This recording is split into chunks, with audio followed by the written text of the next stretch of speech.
Welcome back to Afternoon Express. I hope that you're having a wonderful Monday so far.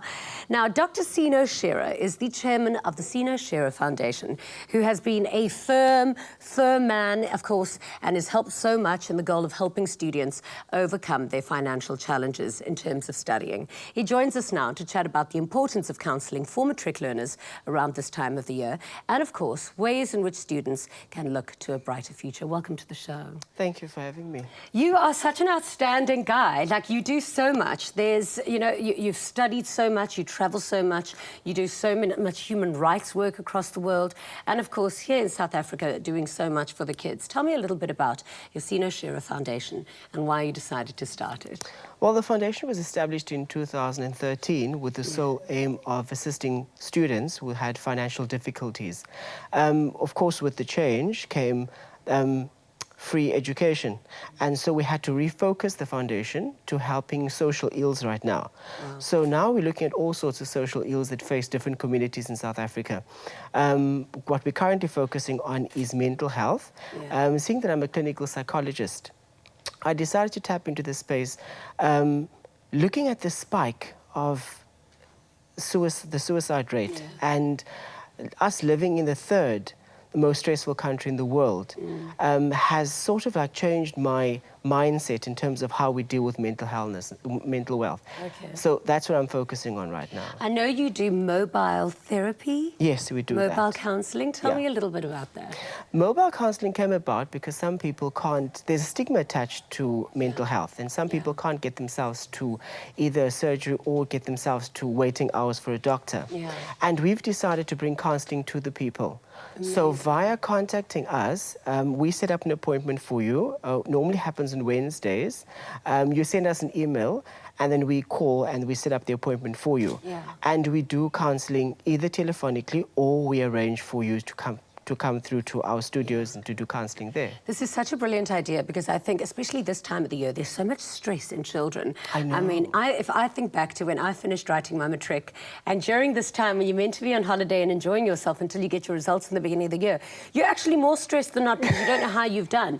What advice do you have for kids who've just at the moment got the world on their shoulders, and for some people an unbearable amount of stress and panic if they don't do well? How can you kind of ease their pain or their stress, especially around this time? You know, yes, it is. It's the end of a year, but it's not the end of one's life. Totally. So even if you did not do well or you didn't make it, it's not the end of your life.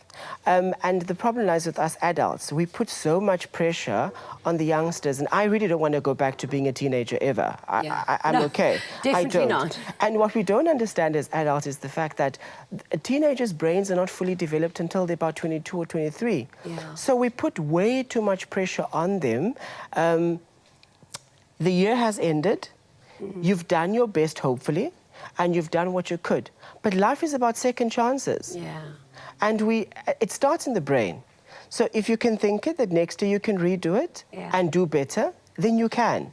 And as a psychologist, I want to encourage all students, those who've done well, to continue doing well, and those who did not do well, to say to them that life is about second chances. Do it again. And you're such an inspiration. You are literally doing so much for society. And I know that you're also working on another project to alleviate poverty. Tell me about that. Well, I love all these projects. I just want to sit here and listen to everything that you do.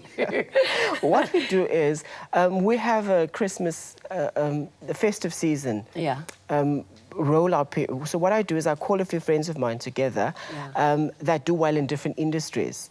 And similar to what Catherine does, our previous guest, similar to what she does, we reach out to communities and we give parties at orphanages, or we go and visit different homes. We try not to do it only over the festive period, but the rationale behind doing it over the festive season is because during December or during the festive season, you could find yourself amongst a crowd of people and be so lonely. If you look at the statistics, most people commit suicide around about this period. Really? Yes, while some of us are hanging Christmas decorations. That is so depressing. While some of us are hanging Shame. Christmas decorations and some of us singing Kumbaya, some people are really lonely. But you know what it is? Because I think there's so much emphasis placed on this holiday period where you think that you're supposed to be a part of something. Yes. And when you're not, it does give you a little feeling of loneliness, or I'm not where I'm supposed to be. But you know what? It's everyone's, yeah. So what we should be doing during the festive season is to listen more. Yeah, I think sing less and listen more.